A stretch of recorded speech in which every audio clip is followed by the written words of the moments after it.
Okay, so yesterday I posted a video showing how to cut a character up into pieces and use the animate tool as well as the skeleton tool to animate that character like a puppet and also to do inverse kinematics.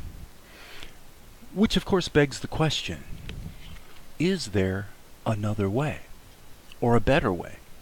Well, as is always the case with OpenTunes, there's always another way. Whether it's better or not is a matter of opinion. I kind of like it better because I feel like it gives me a little more flexibility. And I'll show you why. I'm going to turn off this sub-X sheet and turn this one on. Okay, so I've replaced my previous character drawing with this one. Now, wouldn't it be cool if there was a way to do the puppet animation thing but keep everything in a single level, yada yada yada? Well, here's how you do it. You take the selection tool and you do kind of like you did before. You break your character up into pieces. If you want to, you might even kind of position things to taste. And we're going to take advantage of the fact that when the plastic tool generates its mesh for doing character deformation, it only generates a mesh where there is a colored in area. I mean, it actually fills in a mesh where there's a line, and if you don't know what I mean by a mesh, you'll find out in a minute. Anywhere there's a line, it'll create a mesh as well. So if this character was not filled, it would still draw a mesh around the outlines. But generally speaking, if you're going to use the plastic tool, you're thinking in terms of having a filled character before you go too crazy with generating your mesh. Okay, so what I'm going to do is I'm going to do the simplest thing possible. I'm going to literally just cut this girl into pieces like so. Okay, and the important thing is that I just have a little bit of a space gap between the pieces. Okay, so let's do that.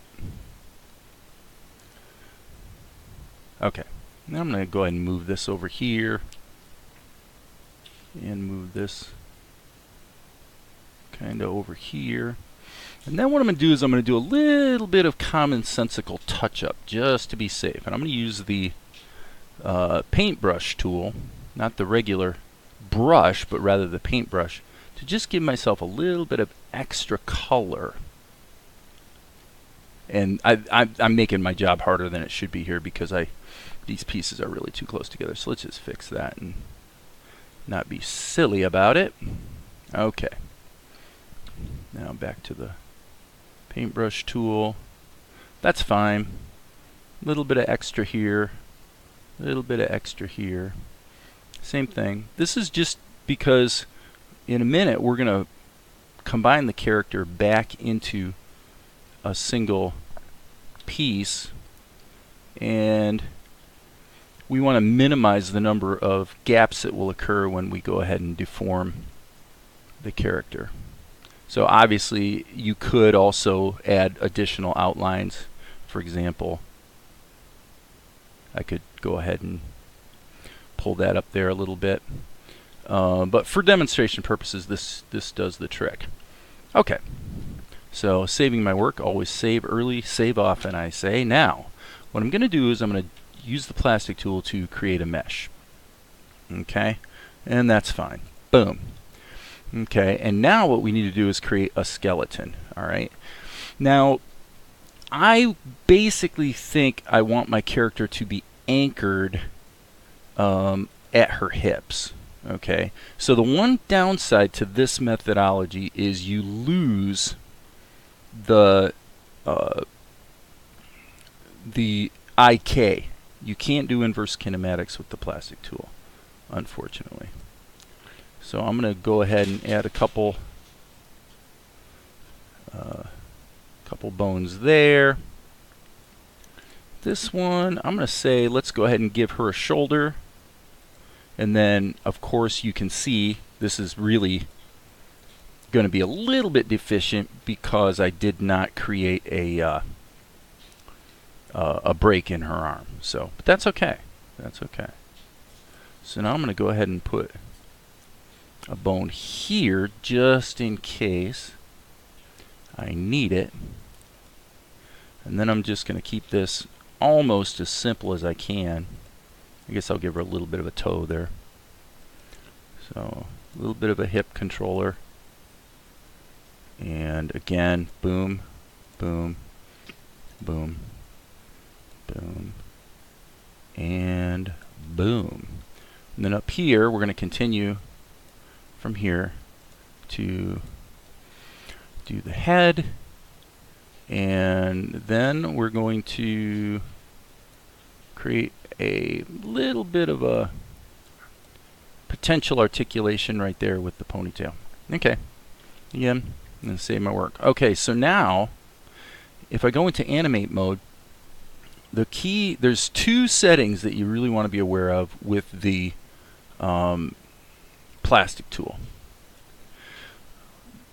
This one right here, SO, if you didn't know, you'd be like, what the heck is SO? Well, SO is stacking order.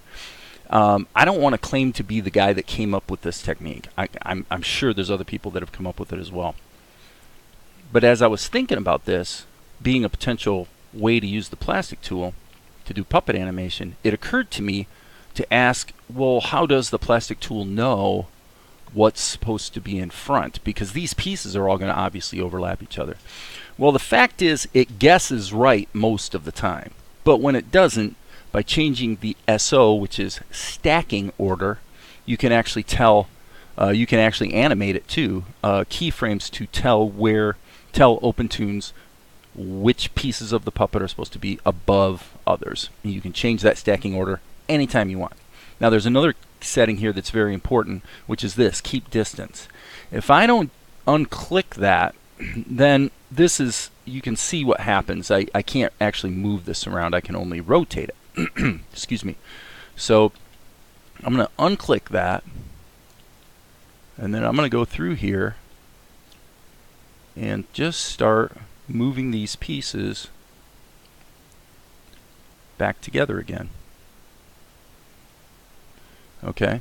Now generally when I'm doing this, I would try not to do too much rotational correction until after I've re-clicked the keep distance button, for the obvious reason that things start getting out of whack in terms of their length. So I'm just going to leave that the way it is. That's fine.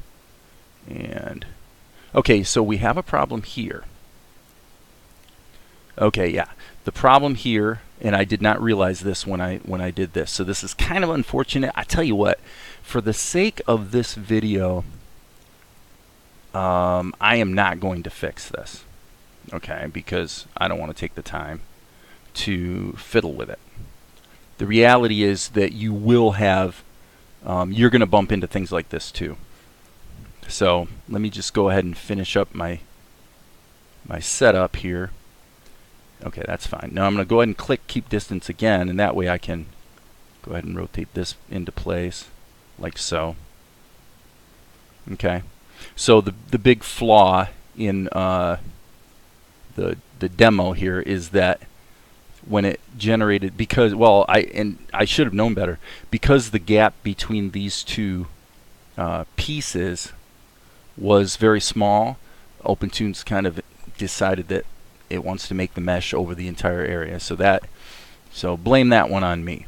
Okay, but again, for demonstration purposes, I'm going to just say to heck with it. Put that there, and now I can rotate this up. And the good thing about using the plastic tool is we can actually mix deformation animation with plain old just, I guess, skeleton type puppet animation. Alright, so what I'm going to do is see now, and what I mean by that is all the pieces that are separated from each other we can rotate, and there's no out of control deforming that goes on. And with the plastic tool, there often is out of control deforming that goes on. Like right here, you'll see that it doesn't do the smartest job of bending that elbow, and that is hard to correct for. It's not impossible to correct for, because you can go back into build skeleton mode, and for example, I can add an extra node right there, so that, and I don't know if that will completely solve the problem, but it sometimes can help to be able to do things like that. Okay, it's not a great solution here. The better solution clearly would have been to break the arm into 2 pieces. So it is what it is. All right, so now, but as you can see, her hips are able to flex a little bit, and we're gonna graciously ignore the fact that this middle section is all boogered up. Okay. I'm also gonna check this and say I think I actually made that a little too short. Okay. How to animate her? Well, that's pretty simple. We just stretch the plastic tool level out. And now, what did our other girl do? I guess she did sort of a ballet move. So let's give it a crack. We'll bend her forward and bend her leg up. And as you can see now, that you might have to manually patch some of it. Okay? That's okay. I like the fact that, see, the plastic tool is funny because sometimes it's like, seems to be real smart, and other times it, not so much. So obviously, again, here, you're going to have to do some patching. But to be fair, there is no way of doing puppet animation that doesn't require a certain amount of patching things up. Okay, so keeping the distance here, turn her head back like this, and now we see a problem. And the problem is that her hair has passed in front of her body. So what I'm going to do is I'm going to grab this and set its stacking order to -1. Problem solved. Okay, so up until she gets in that position, her hair is, you can't see it, but if we did this, let me see. Actually, because that was the first key I set, in all reality, the stacking order for that might remain. Nope, it looks like it's 0. So what I was trying to say is that, well, okay, coincidence favored us this time. I think it's because I set the key that the hair is behind, which is what you would want. So, all right. So there she makes this cool move. Okay, it's not like the coolest move ever, but so we're going to put that back. And again, we're going to ignore the ridiculous failing right here. But as you can see, with a little bit more careful planning, you can do a lot with the plastic tool with puppet animation. Now, you say, well, okay, what if I need to make some corrections? No big deal. Here's how you make corrections. You cannot paint on a character once the plastic tool's been applied. So if I hit the B key right now, OpenToons will not let me do anything with it. Okay? That's okay. You just come up here, all right, and you can see here's the plastic tool mesh. I'm sorry, I didn't transition. Alternate screen. Nope. This is what I'm looking for. Okay. You've got the plastic tool mesh, and then you've got your character. If you simply run your character back into the table again, there we go. Okay, so now we can go in and with the eraser tool, in this case, what I'd like to do is I just want to erase this little section right here, and I think maybe we'll try, this is a long shot, but maybe we'll try just extending this a little bit and see what happens. Okay, it's worth a try. Okay, so let's go back here. And so, yeah, in the real world, I suppose, Yeah. In the real world, this shows you what happens when you plan poorly, because obviously that that didn't quite work.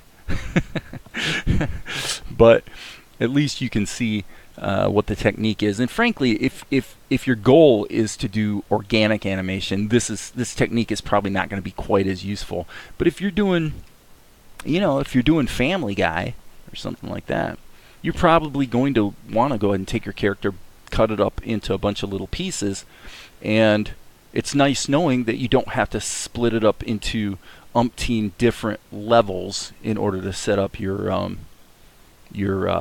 forward kinematic animation. So, and that's not the most impressive animation ever, but at least it kind of sort of works, and it does show how you can use the plastic tool to do puppet animation and keep everything on a single level. And again, I have to say, I mean, her arm right here is basically fixed, really. So it really is only her abdomen and then this little spot on her leg as well. Is that fixable? I think it is. And so before I end this video, I'm going to try to fix it like this. Boom, boom, boom. Okay, and what I'm going to do is I can see where my problem is. I'm just going to extend this up so it sort of crawls right up into her crotch, basically. All right. And the B key. Okay, stop. My bad. Got to be at the beginning here. By invoking the brush tool, I told OpenTunes to go ahead and create a new keyframe, which is not what I had wanted to do. So now I'm going to take this column, just feed it back into the plastic tool, and it should be, that leg should be, I painted the wrong part of her leg. So I'll give myself 60 seconds to fix this. Boom. Oh, I see what the problem is. I see what the problem is. There's the problem. This actually speaks back to another video I did earlier that showed how you can use the plastic tool to create masked shadows. What we want to do here is edit the plastic tool mesh. So let's edit the mesh. Okay, and this is the problem, is that the vertices of the mesh that were generated are not encompassing the whole drawing now that I've changed the drawing. So this will be, interesting to see how it turns out. Okay, it's better, but it's not really quite right. So again, I would really encourage anyone who wants to use this technique to look at it this way. Generally speaking, this is definitely a technique that works better on a character that is, manifestly designed for limited puppet style animation. So now we're talking about, we're not talking about Tom and Jerry, we're talking about Underdog. We're talking about characters that clearly can be broken up into individual pieces, and especially characters where it's not important to hide the joints or the connections. That is why Yogi Bear always wears a tie. He wears a tie because the collar and the tie hide the gap between his head and his abdomen.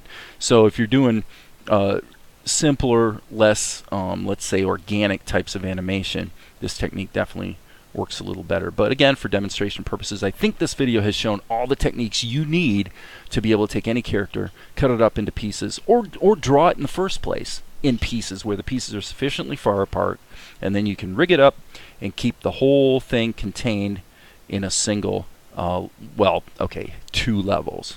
Your character and your plastic tool. So that's it for today. Starting tomorrow, I need to get back to making more progress on the anime. So we'll see you again soon.